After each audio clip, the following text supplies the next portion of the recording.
Hello, this is Representative Garret Gobble. I apologize that Representative Konfst and I weren't able to make it to your event, but I wanted to make sure that I went through some of the questions that were sent to me and gave you guys an idea of how we were feeling about political polarization right now in our state. So, first question I have is, how is this polarization affecting us? And I'd say it's affecting us in the way it just makes people more cynical, whether that's general public, whether that's people working down at the Capitol. I mean, everybody's kind of working under the assumption that everyone is out to get them, if that makes sense. Like, you want to make sure you're covering your bases, and instead of just being as genuine as we'd like to be, I think people are more guarded sometimes. And so I think that's because really our political spectrum right now, we see so much on the far left, we see so much on the far right that we forget the middle is there and is actually the biggest portion of people. And so you sometimes have the loud voices drowning out the many.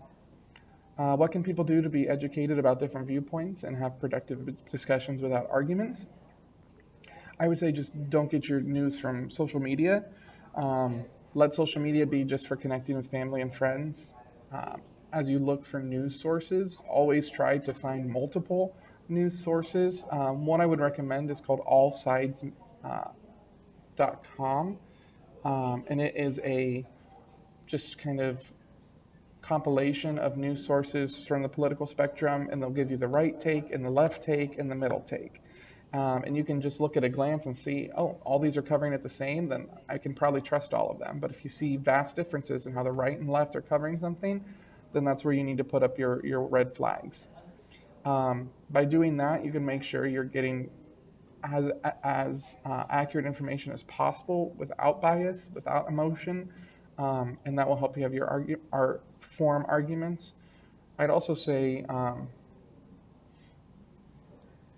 when you are entering into a discussion on politics, you might think it needs to be a back and forth. What I would recommend is spend most of your time listening. And you can have this discussion over multiple times. I would say the best discussion to have is one where you both come out and you share your pieces. You get to go home and kind of look at what the argument was and then come back and talk again. Now, obviously, this doesn't work if you're in a time-sensitive forum or panel or something like that. But if it's just talking with family or friends, don't try to make your stand right away before you have a chance to look at all the facts. How will this time in our lives affect the future? Well, I'm honestly hopeful that we and future generations will get tired of the polarization, and it'll help us grow together and become more unified. This isn't a time anyone, I think, is thriving in or enjoying. We don't like arguing, we don't like disagreeing. And so I think ultimately we will come to a place where people want to move on and find common ground instead of always trying to disagree. How can we talk to family members with different viewpoints? This is a question that pretty personal to me. I'm a Republican, my wife's a Democrat, my family's Republican, her family's Democrat. So sometimes there's some interesting discussions.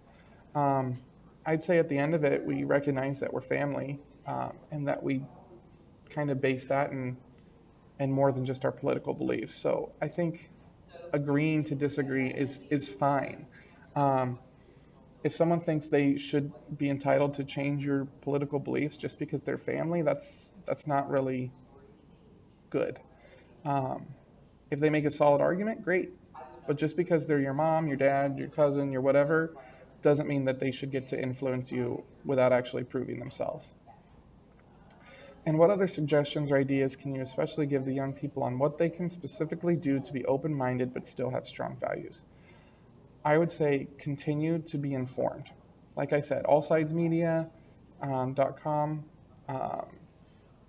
Just when you get up in the morning, go to abcnews.com, go to CNN, go to Fox, go to multiple sources and verify that you're getting the full picture. Don't let yourself be put into a column where all the news you're getting skews one way. Because then you're going to have strong values, but you're not going to be open-minded. Seek out chances to get out of your comfort zone, to talk to people. Now, don't just walk up to a random stranger and ask, like, oh, what do you think about this random hot button issue? Start by just having knowledgeable conversations with your close friends and kind of build up how a political dialogue should go. And then that will really help for you to be willing to listen, be receptive. As always, listening is the biggest part because you can talk as much as you want and people are going to tune you out. You got to be able to listen to what their concerns are, what their thoughts are, and sometimes counter with your own, sometimes just, like I said, agree to disagree. So thank you again for letting me record this video. I apologize for having to come to your event, but thank you all for getting involved. And with you guys on board, we can definitely take this polarization down a notch. So thank you. Have a great day.